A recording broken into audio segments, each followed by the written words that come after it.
حضرت عمر فاروق اللہ اکبر، حضرت عمر جیسا بندہ 24 لاکھ مربع میل کا حکمران، اور شاہ روم کو خط لکھ کے کہتا ہے میں منت نہیں کرتا، میں حکم دیتا ہوں۔ نہ تگڑا بندہ۔ جنگ قادسیہ کے لیے حضرت سعد بن ابی وقاص کو بھیجا، فتوح الشام پڑھ کے دیکھیں۔ حضرت عمر بڑے پریشان ہیں، اتنے دن ہو گئے کوئی رپورٹ ہی نہیں آئی۔ اب تو موبائل ہے نا، ایک ایک منٹ کی رپورٹ لیں آپ، بلکہ آپ ایک ایک منٹ کی فوٹو لیں آپ، رپورٹ تو دور رہ گئی۔ حضرت عمر فاروق رضی اللہ تعالیٰ عنہ بڑے پریشان ہیں کہ قادسیہ میں حضرت سعد بن ابی وقاص کے ساتھ لوگ جہاد کرنے گئے، رپورٹ کوئی نہیں آ رہی۔ اتنے پریشان تھے کہ باہر نکل کے نا اس رستے پہ بیٹھ جاتے جو رستہ قادسیہ کی طرف سے آتا تھا، اس جو بھی آتا جاتا پوچھتے جنگ کے کیا حالات ہیں۔ ادھر جب اللہ نے فتح دے دی نا تو حضرت سعد بن ابی وقاص رضی اللہ تعالیٰ عنہ نے ایک قاصد کو خط دے کے بھیجا، کہنے لگے عمر کے پاس جاؤ، انہیں اطلاع دو کہ الحمدللہ اللہ نے اسلام کو فتح عطا کر دی۔ یہ حضرت عمر کو جا کے دینا، وہ بڑے پریشان ہوں گے۔ وہ جو اس زمانے میں اس طرح ہوتا تھا کہ کئی دور دور سے صحابہ جو دوسرے شہروں کے ملکوں کے رہنے والے ہوتے تھے وہ بھی آ کے شامل ہو جاتے تھے جہاد میں۔ کوئی ایک دفعہ مدینے آیا، کوئی 2 دفعہ آیا، پھر اپنے اپنے علاقوں میں بہت سارے لوگوں نے زیادہ دفعہ حضرت عمر کو دیکھا بھی نہیں تھا۔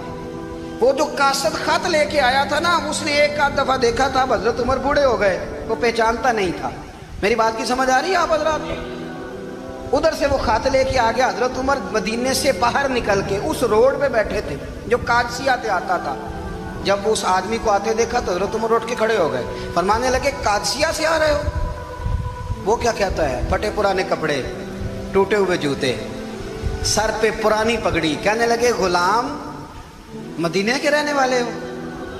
حضرت عمر کہنے لگے ہاں مدینے کا ہوں۔ کہا میں قادسیہ سے آیا ہوں، الحمدللہ اللہ نے اسلام کو فتح دے دی ہے، الحمدللہ کفر کی کمر ٹوٹ گئی ہے۔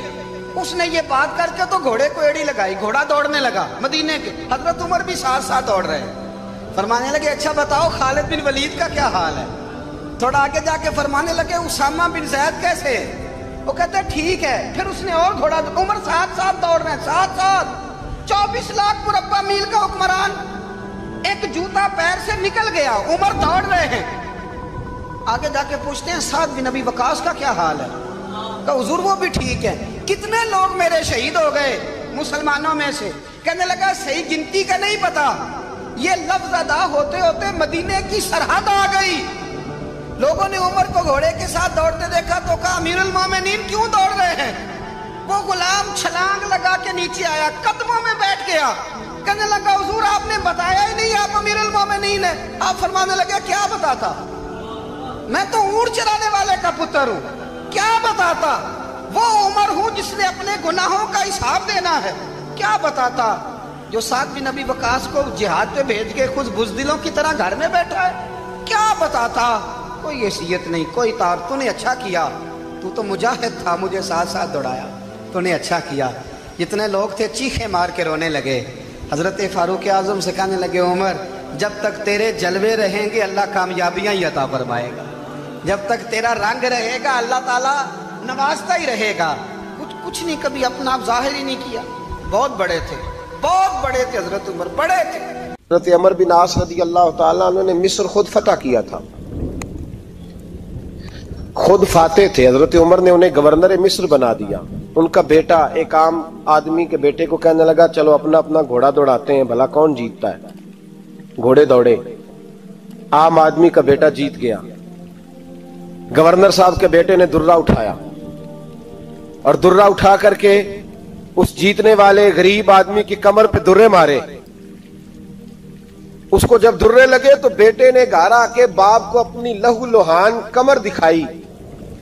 باپ کے دل میں بڑی قدر ہوتی ہے اولاد، درجے تو لوگ ماں کے بیان کرتے رہتے ہیں، لیکن جتنا باپ پیار کرتا ہے اس کا بھی تقاضا کوئی کر نہیں سکتا۔